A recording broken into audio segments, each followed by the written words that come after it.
Procrastination is a common problem that affects many people, especially in today's fast-paced world. Despite our best intentions, we often put off important tasks at the last minute, causing unnecessary stress and anxiety. But why do we actually procrastinate? Is it simply a lack of motivation, laziness, or is there something deeper at play? In this video, we'll explore the science behind procrastination and cover some interesting insights to why we put things off and how we can actually overcome them. So if you're ready, let's dive in. If you're interested in knowing more, please like, please subscribe so that you're always notified whenever a new video comes out. So, what actually is procrastination? Procrastination is the avoidance of work or necessary tasks by focusing on more satisfying activities. Now, we can all say that it's a lack of motivation, lazy habits, or incompetence, but in reality, procrastination is chemical. There's a science to why we prefer relaxing activities. It all comes down to the battle between the limbic system and the prefrontal cortex. Now, just a refresher, right? The limbic system is a set of brain structures consisting of the pleasure center, while the prefrontal cortex is the planning and decision making. That's what it controls. Now, the prefrontal cortex is less developed and therefore weaker. So that is why, in the end, the limbic system wins out. So there are three types of procrastinators. On where you are or who you are, you could fit into any of these categories, or you could literally be all of them. Now, you've got the thrill seeker. The thrill seeker enjoys the rush that comes with meeting a deadline. Now, the avoider is a procrastinator who basically puts things off because of fear of being judged for being successful or unsuccessful. You know, it goes both ways. And the last one is the indecisive procrastinator. They struggle with making decisions so that they aren't responsible for the outcome. So where exactly do you fit in? Okay, now we're going to the meat of the topic. Why do you exactly procrastinate? Now it all goes down to a few lists. I'm going to run through these and explain them as well. The first one is the if strategy. I'm sure you've been through this before, right? Like, if the phone rings, I'm going to pick it up. You know, if tomorrow this happens, I'm going to do it. If I've got enough time during the day, I'm going to do this. Tired, then I'm going to do this. Procrastination is a lifestyle. Okay, I know you're probably thinking, what? How can procrastination be a lifestyle? But 20% of people identify as procrastinators. For them, procrastination is a lifestyle. It's their identity. And for me, I was that. I used to label myself as a chronic procrastinator. So when you put that label on yourself, you're speaking that into existence. Our words are powerful. So if you say, I'm a chronic procrastinator, then that is exactly what you're going to become. You're going to become a chronic procrastinator. But if you don't do that, then it's easier for you to actually, overcome procrastination because it's no longer, an issue or a lifestyle thing, right? The third one is we don't take it seriously enough. Think about it like this.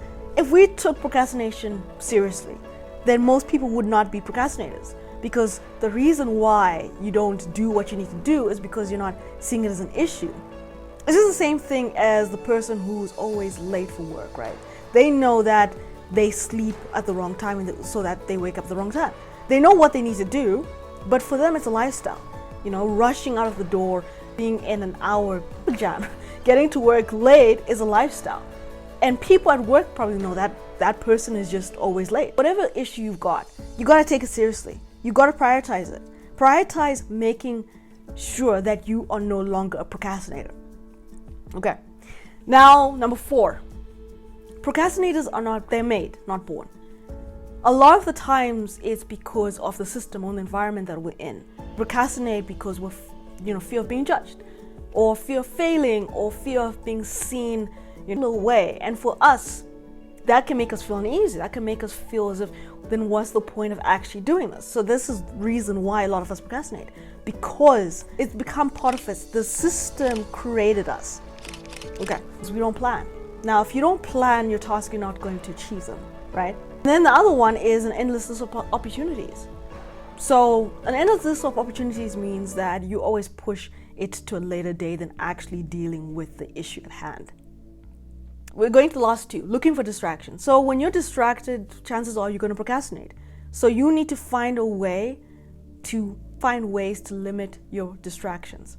The last one is fear. We procrastinate because we're afraid. We're afraid of being judged. We're afraid of failing. We're afraid of not being seen in a particular way. We're afraid that rejection. Fear prevents us from actually stepping forward. Now we're going to the end of this topic, but hey, if you haven't so far, please subscribe if you really enjoyed this video. Okay, so now, how do we overcome procrastination? Now, these are all science-based. The first one is the 5-minute rule. Now, if you are in the 20% of people who see yourself as a chronic procrastinator, this would do wonders for your life, because the 5-minute rule is basically try to think of any task that is mundane, any task that you hate, right? And say to yourself, I'm going to do it for 5 minutes. What happens is you're then going to be motivated once you're in it. And once you're in it, it's going to be a lot easier to actually achieve or do the task, because you're no longer having to push yourself over a hill. You're already on top of the hill. Okay? Now, number 2, you give yourself a reward. Now, this basically means that you incentivize yourself. If I, work for 4 hours, then I'm going to get, eat a chocolate. I'm going to eat a candy bar. I am going to watch my favorite TV show. I'm going to read my favorite book. Now, when you do that, you're more likely to be motivated to actually do it, because you're excited. You're like, the prospect of you getting your reward is more exciting than you doing the task, but you push yourself to actually do the task. Now, the other one is you commit to the task. Commitment and dedication is what gets the ball rolling. So you need to actually say, I'm going to work on this for 1 hour, 2 hours, 3 hours, whatever it is, and actually do it, because when you do that, you're motivated to actually keep going for it. I'll give you an example. I'm not the best editor, right? When you're writing a script for a YouTube video and then you write it, right? Writing is easier than actually editing it. And for me, editing was the biggest no-no ever. I used to get migraines even with the prospect of editing something, especially if it was longer than 2,000 words. And then I said to myself, you know what? I'm going to stick to this for 1 hour or 2 hours. Now, it's no longer stressful for me to actually edit. Okay, number 4, distractions.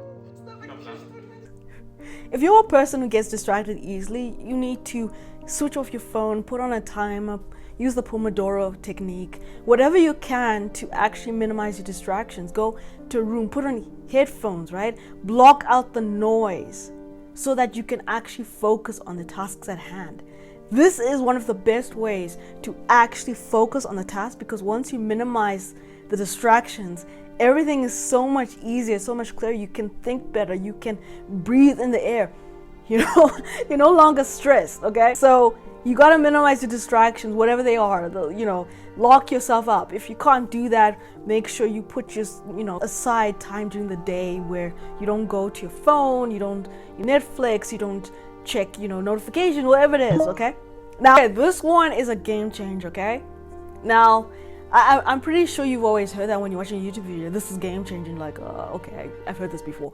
But for me, this worked so well. You gotta change your perspective.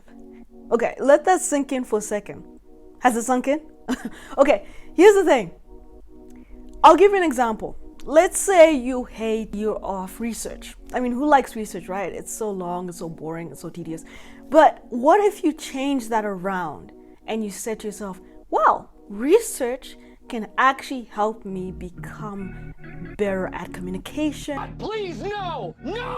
And also develop my knowledge and my insight. Instantly, you turn that negative into a positive. And when you turn that negative into a positive, things change for you, because you're no longer trying to force yourself to do something that you don't want to do, but you're doing it because you now see the benefit of doing it. I will give you one last example before you shoot off to the one thing I hated was editing. Editing used to be a pain in my backside. But you know what? After I started actually doing it and started seeing it as more of a way for me to grow and for me to develop skills that I never had, and for me to constantly be pushing myself to improve the skills I already have, I no longer saw it as a negative. So yeah, I'm not saying that editing is, seamless and it's not stressful. It still is. But I'm no longer seeing it as a negative thing. So when I do think about editing, I'm not like, oh, I need to edit. It's like, oh, okay, time to edit, That changes so much for you. So if the other ones don't work, You gotta change your perspective, change the negative into a positive, whatever it is. Whether it is waking up early, you could say that, okay, waking up early can help me do things better on time.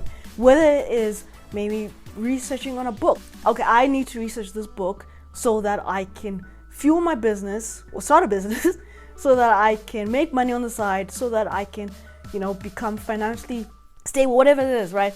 You change the negatives into a positive. Okay, thank you so much for watching, and listen, I hope you enjoyed this video, and if you've got any comments, please leave it below. I will definitely answer. All right.